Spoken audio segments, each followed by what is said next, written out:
না, বিষয়টা হচ্ছে প্রফেসর ইউনূস না অনেক সময় কথাবার্তার মধ্যে একটা আবেগী ভাব চলে আসে আর কি।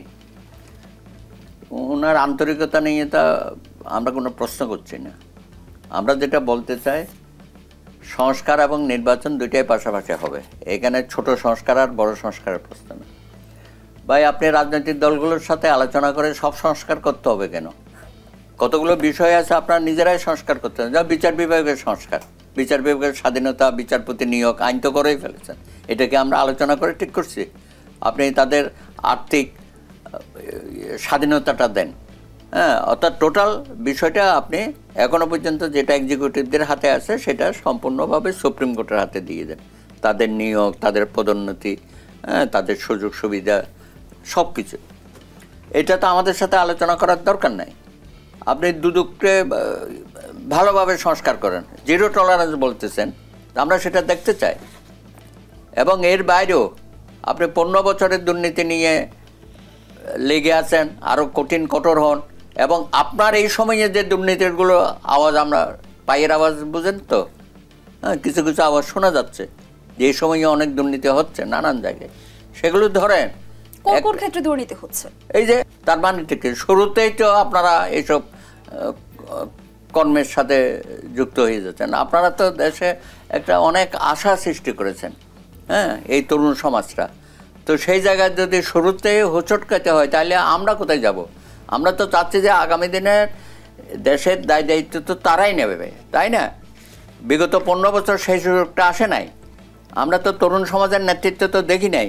এখন যখন আমাদের সামনে আসলো, তাদেরকে আমরা গর্ব করতে পারি। আমরা 52-তে গর্ব করেছি, 62-তে করেছি, 69-এ করেছি, 71-এর মহান মুক্তিযুদ্ধে তরুণরাই তো সামনে ছিল। কিন্তু হঠাৎ করে যদি আমাদের পদস্খলন হয়ে যায়, এটা তো গ্রহণযোগ্য না। এর বাইরেও নির্বাচনের বিষয়গুলো নিয়ে এত কথা, এত আলাপের দরকারটা কি? আপনাকে তো, আপনার এজেন্ডাটা কি? সংস্কার কেউ আটকাচ্ছে আপনাকে? আপনি সংস্কার করেন। আপনি সংস্কার কমিশন করেছেন, ঐক্যমতের কমিশন করেছেন, অনেক কিছুই আপনি হয়তো করবেন, কিন্তু আপনি দীর্ঘসূত্রতার পথ কেন বেছে নিয়েছেন? এবং আলোচনা তো কয়েকবার হয়েছে। আমরা বুঝতে চাই, নতুন পার্টির সভাপতি বলে যে আইনশৃঙ্খলা পরিস্থিতি এত অবনতি হয়েছে, নির্বাচন করার পরিবেশ নেই। এটা তো বলতে পারে না। এটাকে আমরা বলতে পারি এই কথাটা? আমরা তো চাইবো যে আইনশৃঙ্খলা পরিস্থিতি খুব দ্রুততম সময়ে স্বস্তি ফিরিয়ে আনেন। কিছুটা এনেছেন, কিন্তু হঠাৎ করে আবার বাংলাদেশের মধ্যে এই নারীদের উপর যে আক্রমণ নির্লজ্জভাবে হচ্ছে, এবং এখানে একটা যে কতগুলো ইনকালাম মঞ্চ একটা দেখছি, তৌহিদি জনতা একটা, হ্যাঁ, প্রকাশ্য দিবালোকে তারা মেয়েদের পোশাক পরিচ্ছদ নিয়ে কথাবার্তা বলতেছে। এবং এই দর্শনের মতো ঘটনাগুলো হঠাৎ করে বেড়ে গেছে কেন? তাহলে কোথাও আপনাদের দুর্বলতা আছে। আপনার পুলিশ বা আইনশৃঙ্খলা বাহিনী সঠিকভাবে কাজ করতে পারছে না, প্রশাসনও একই অবস্থা। এবং আজকে দেখেছেন, আগে তো ডিসি নিয়োগের জন্য একটা হুড়াহুড়ি লেগে গেছিল, হাতাহাতি হয়েছে, বাণিজ্য হয়েছে।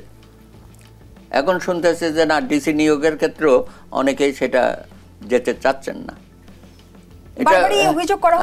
এগুলো হিডেন এজেন্ডা আছে অনেক। এখানে দেখেন না, আমরা রাজনৈতিক দর্শন, রাজনৈতিক আদর্শ, রাজনৈতিক এজেন্ডা এই সরকারের ঘাড়ে চাপিয়ে দিতে চাই।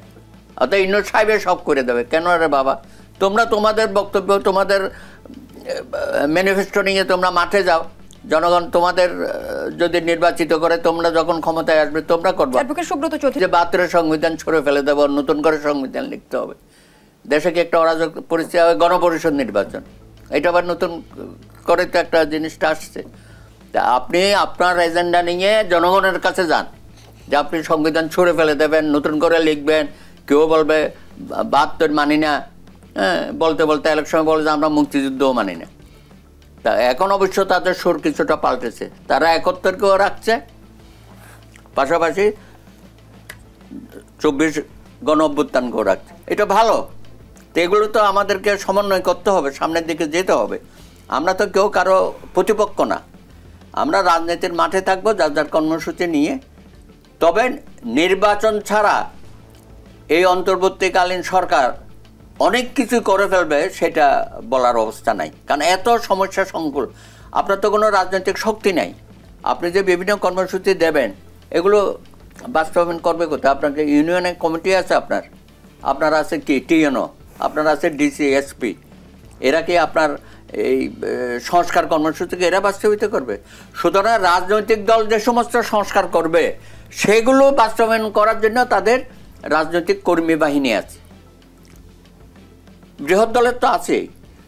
সুতরাং সবারই এখন আমি মনে করি যে দেশটাকে এখন নির্বাচনের দিকে নিয়ে যাওয়া, দেশে যে একটা বিশৃঙ্খলা পরিস্থিতি আমরা সেটা কমে যাবে। আপনি নির্বাচনের রোডম্যাপটা দিয়ে দেন, পুরা বাংলাদেশ জেগে উঠবে। 4 কোটি নতুন ভোটার, তারা ভোট কি জিনিস বুঝে নাই, দেখেও নাই।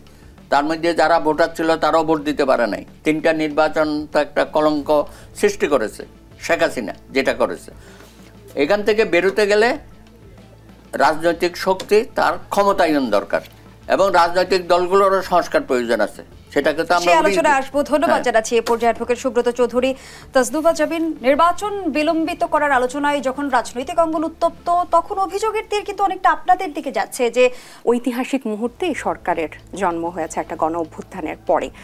এবং স্যার যে বললেন আবেগী আমাদের প্রধান উপদেষ্টা ডক্টর ইউনূস, এই আবেগী ডক্টর ইউনূসই লোন ফিরিয়ে দিয়েছে, রিজার্ভ বাড়িয়েছে, রেমিটেন্স বাড়িয়েছে, মূল্যস্ফীতি কমেছে, রোজার মাসে জিনিসপত্রের দাম কমাচ্ছে। এখানে স্টারলিংক, এলন মাস্কের স্টারলিংক এখানে ইনভেস্ট করতে যাচ্ছে, লঞ্জি এখানে ইনভেস্ট করতে যাচ্ছে, এবং উনি চীনে যাচ্ছেন। আবেগী ডক্টর ইউনূস চীনে যাচ্ছেন, এবং আমরা আশা করি ঈদের আগে আমরা কোনো সুসংবাদ পাবো। এবং রোহিঙ্গাদেরকে নিয়ে উনি যে মানবাধিকার জাতিসংঘের মহাসচিব সহ উনি যে ইয়াতে গেলেন, কক্সবাজার গেলেন, এবং উনি আমাদেরকে একটা আশা দেখালেন যে নেক্সট ঈদে হয়তো তারা তাদের বাড়িতে গিয়ে ঈদ করতে পারবেন। সো আমার কাছে মনে হয় অ্যান্টোনিও গুতেরেস কিন্তু বলেছেন যে এই মুহূর্তে আসলে রোহিঙ্গা প্রত্যাবাসন। আমি একটু শেষ করি, আমি আসছি আপনার কথায়। সো আবেগী ডক্টর ইউনূস অনেকগুলো আবেগময় কাজ করেছে, যেটা এবং গত 7 মাসে দেশ থেকে যে টাকা বের হতো, লুটপাট হতো, এটা বন্ধ হয়েছে।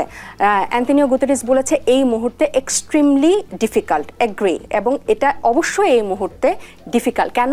কারণ হচ্ছে এখন একটা ট্রানজিশনের মধ্যে দিয়ে দেশ যাচ্ছে। On top of Rohingya issue এই দেশে একটা বিশাল একটা গণ অভ্যুত্থান হয়েছে, এবং একটা স্বৈরশাসকের পতন হয়েছে। দেশ স্বৈরশাসক থেকে গণতান্ত্রিক উত্তরণের দিকে যাচ্ছে। সো এরকম একটা পরিস্থিতিতে ওনারা হিউম্যানিটেরিয়ান করিডোর হিসেবেও ঢাকাকে ইউজ করতে চেয়েছে। সো এখানে অনেকগুলো ইস্যু এসেছে। আমি যেটা বলতে চাচ্ছি, ফর দ্য ফার্স্ট টাইম এখন ইস্যুগুলা on the table strictly. Sir আরও বলেছেন যে বিচার এবং দুদক সংস্কার নিয়ে এবং নির্বাচন নিয়ে আলাপ, আসলে সংস্কারকে কেউ আটকাচ্ছেন না। আপনি দেখেন নির্বাচন কমিশনার, বিচার আর দুদকের থেকেও যদি আমি জনপ্রশাসন এবং নির্বাচন কমিশনার, নির্বাচন ব্যবস্থাটাই তো নির্বাচনের সাথে বেশি জড়িত, এবং আপনার প্রশ্নটাও আমি উত্তরটা আমি এখন পাশাপাশি দিতে থাকবো। এই দুটা কিন্তু মুখোমুখি না, এবং আমরা এটা মনে করি যে সংস্কার বিচার দীর্ঘদিন ধরে চলতে পারে না। কিন্তু যে 6টা কমিশন তাদের সুপারিশ জমা দিয়েছে, তারা যে রাজনৈতিক দলগুলোর সাথে